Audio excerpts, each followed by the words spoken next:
Hey, what's up everybody? This is Ben from the Open Music Lab.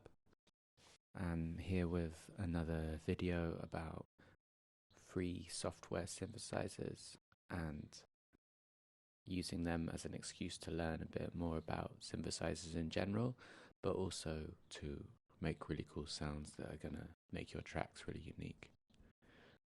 So in the last video we looked at the TAL Noisemaker synthesizer, and we also use that as a way to look at some of the basics of subtractive synthesis, which is again what we're looking at today, subtractive synthesis, but through a different synth. And you'll see it's quite a different looking beast. So it's called the TAL N6. You can get it from amazona.de and it's free. They designed it to be part of some hardware which never got made, so they decided to release the software for free. And it's a really powerful synth that can do absolutely loads. And we're only going to scratch the surface today. As we did in the last video, we're just going to have a quick look at some of the features to get you started on exploring the rest of them. So you can download it. It will download as a plugin and be saved in your audio library. And then if you're using Ableton, you'll find it under plugins in your browser under VST UHE TAL N6. Drag it over to a MIDI track and there it is. Just going to arm that track, and you can see I'm using my computer's keyboard, so this little keyboard symbol is illuminated. I can switch that on and off with the M key. So now I press the keys of my computer keyboard, I get the sound of that lovely synth. Let's turn it down a little bit. So some of this will look familiar from the last lesson, and some of it will be new.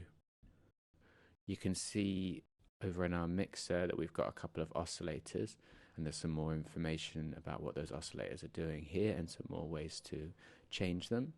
You can see we've got a filter again with a cutoff and resonance parameter, and you can see we've got an ADSR and another ADSR down here, which we talked about in the last lesson in terms of the amplification envelope, which is how loud or soft it is over time and for how long it stays that loud.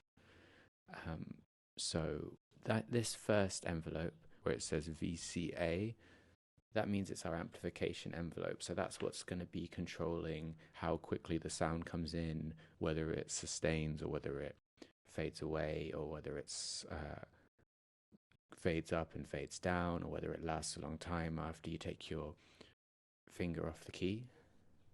So just on our first preset, let's just hear what we've got going on. And if we start to play with some of the settings we already saw last time, like we can bring up a sub, bring in a lower oscillator, we can turn up the attack so it fades in, turn up that release so it fades out when we take off the key, take the sustain down, and it's just a note that fades up and fades down for the length of that decay. Make that shorter.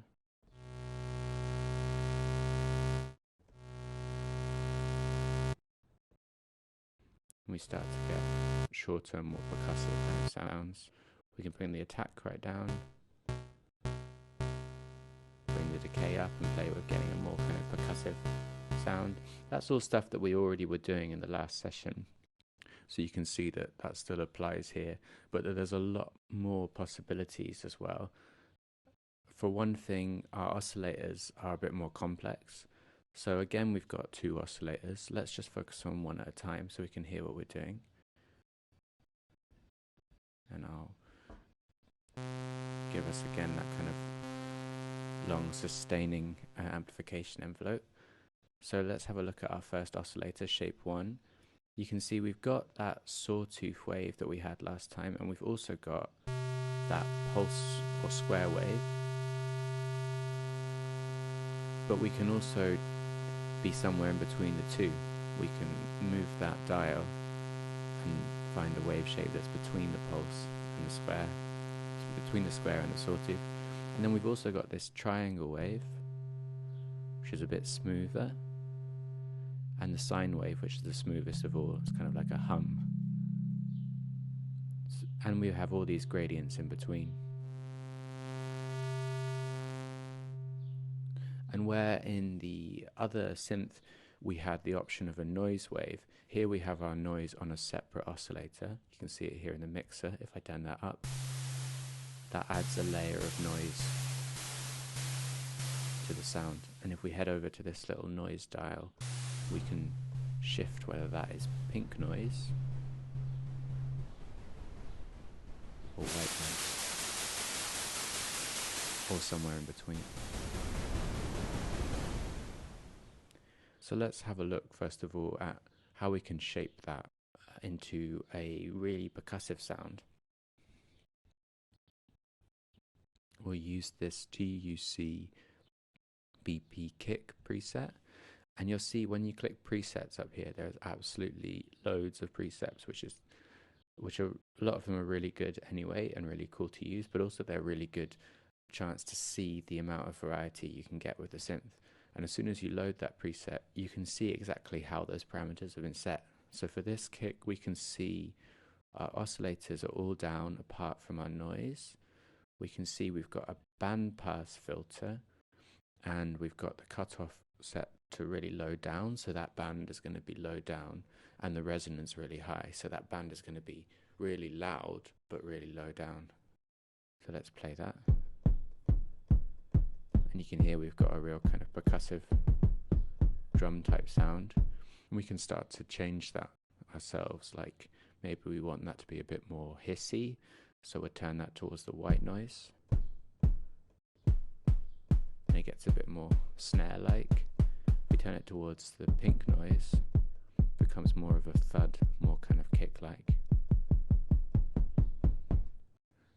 Let's look at a really different sound. Let's look at a pad. Let's try this Epic Rise pad. And you can see when you click on a preset, you get a little bit of information about what the preset's doing. So this is saying it's a square wave rise, so that means our waveforms are going to be squares or pulse waves.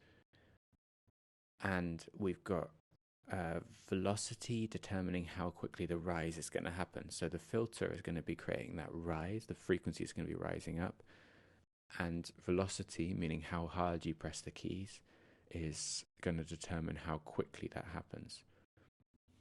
So let's have a little look.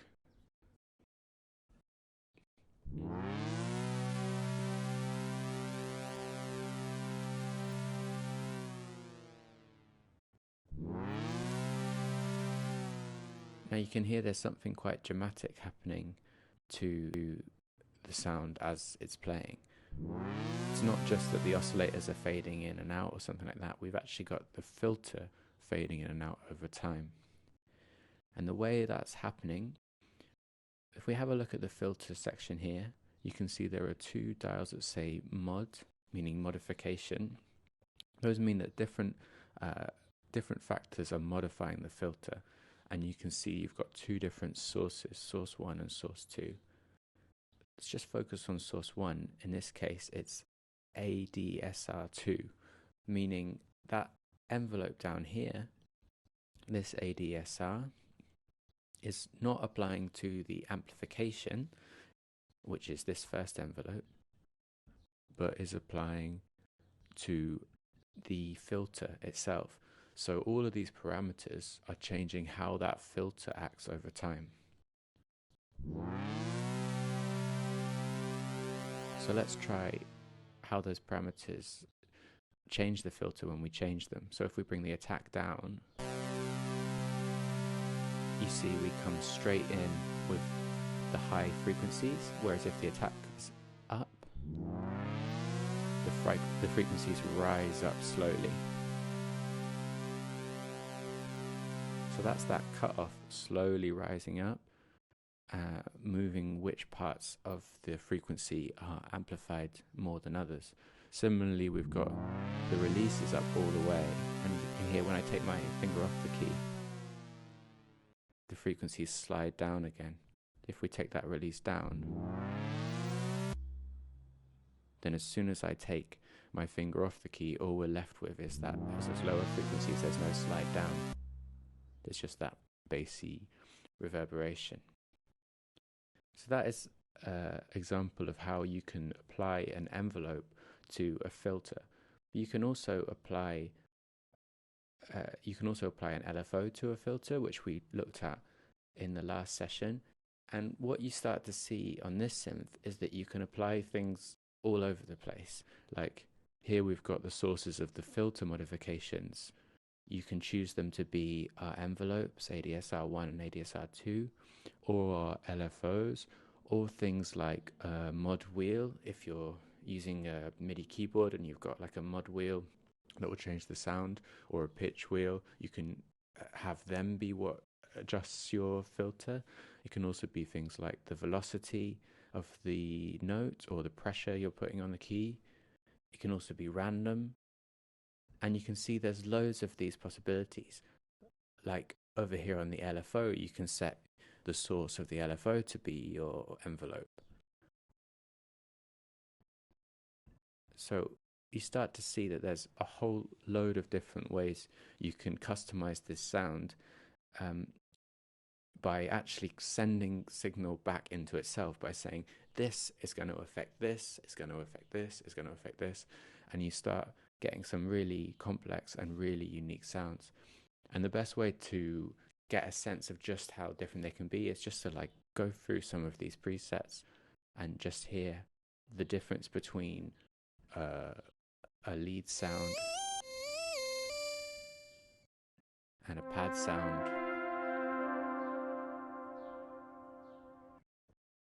and a brass sound and a kick sound, and how you're getting all of them from the same synth. So any sound that you like, it's a really good idea to open that sound up and have a look at how it's been constructed, what its kind of recipe is, and have a go at making your own. And you can always save your presets here as well, which I really recommend doing. And let us know what you come up with. Let us know if you end up using it in a track. Let us know, most importantly, if you have any questions about this and there's more things about it you want to learn. Like I said, this is very much scratching the surface. You can see already there are a whole load of different possibilities right in front of you with this synth. So have fun, and I'll see you soon.